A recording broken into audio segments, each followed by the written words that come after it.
Prezado aluno do curso de Teologia da UBRA, que está matriculado na disciplina de Exegese do Novo Testamento, bem-vindo ao encontro com o professor sobre a disciplina. Tá? Esse vídeo tem a intenção de ajudá-lo a caminhar, então, nessa disciplina de Exegese do Novo Testamento.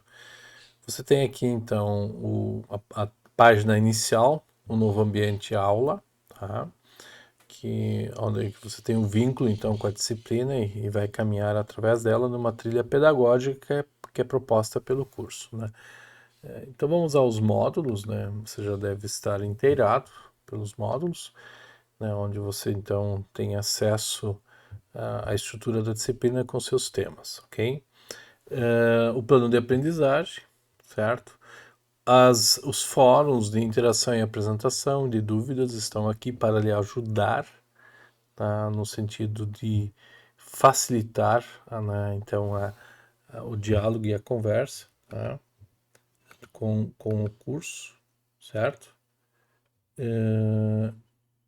Para poder então caminhar com a gente nessa disciplina. Esse vídeo que eu estou gravando vai estar aqui nesse encontro com o professor, tá? E aí então vamos então dialogar rapidamente sobre as 6 semanas de estudos que você tem, tá? Eu lembro que essa disciplina junta dois textos do Novo Testamento, o livro de Mateus e depois o livro de Gálatas, ok? A partir da quarta semana. Então, as 3 primeiras semanas, ou os 3 primeiros temas, tratam de assuntos ligados a Mateus. Primeiramente, a primeira parte de Mateus, os primeiros 4 capítulos, até mais ou menos a metade do capítulo 4. Lembro que a divisão por versículos ela não é uma divisão que segue a retórica, a construção do texto, tá? A retórica tem a ver com a organização das ideias. A segunda semana envolve então um outro bloco dentro dos discursos de Jesus aos seus discípulos, né? Sempre lembrando que matetes, para quem fez grego, significa discípulo, né? Jesus ensina os seus discípulos, né? E aí nós concluímos a terceira semana com Mateus 26 a 28, que é o bloco final, né? Então, as aulas finais de Jesus aos seus discípulos, tá bom? O texto de Mateus, né? Mateus, alguns vão dizer que ele é o último profeta do Antigo Testamento e o novo apóstolo, discípulo. É um discípulo, né? Aliás, a palavra discípulo tem a ver com isso. Aliás, não discipulado, cuidem bem.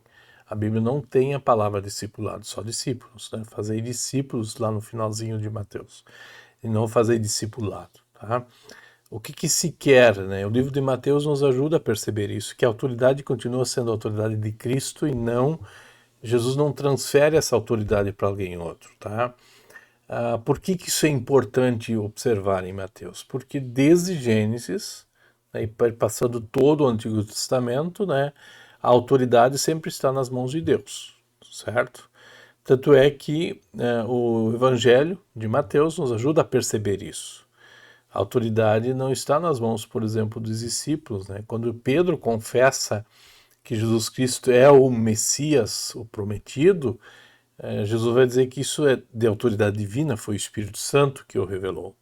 Portanto, Deus nunca faz netos, Deus sempre precisa agir na vida das pessoas a cada geração para fazer a sua obra própria. Tá? E isso Mateus nos ajuda muito, né?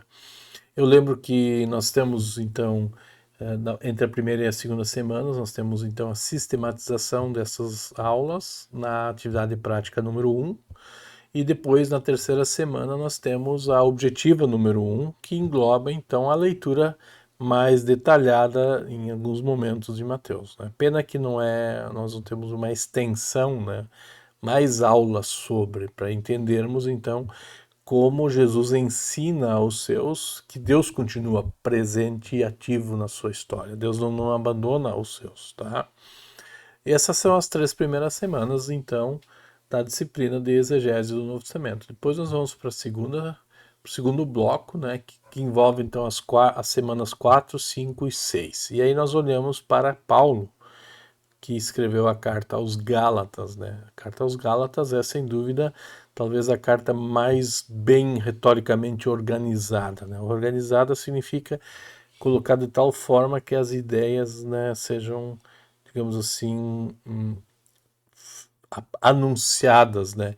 O livro de Romanos é um livro mais sistemático, organizado. Agora, Gálatas tem muito a ver com o discurso com o ouvinte, né? Então você tem Paulo escrevendo, você tem um texto e você tem um receptor, que é a Igreja da Galácia, tá?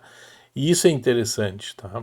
Então toda a credibilidade de Paulo, por exemplo, que aparece que está em jogo, né? Isso está sendo avaliado a partir da obra de Cristo, né? O ministério de Paulo é um ministério cristocêntrico, a gente aprende isso, né?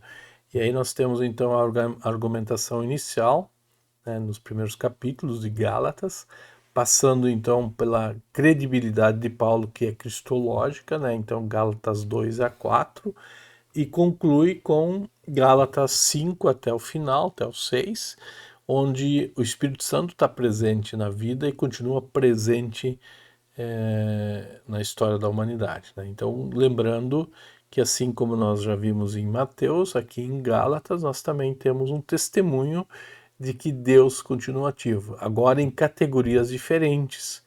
Se Mateus está muito próximo em termos de estrutura, de argumentação, de ideias e palavras do Antigo Testamento, Gálatas nos remete a uma abordagem do mesmo assunto que Mateus, do mesmo assunto que o Antigo Testamento, já em categorias gregas, né, ou de forma de pensar grega, né.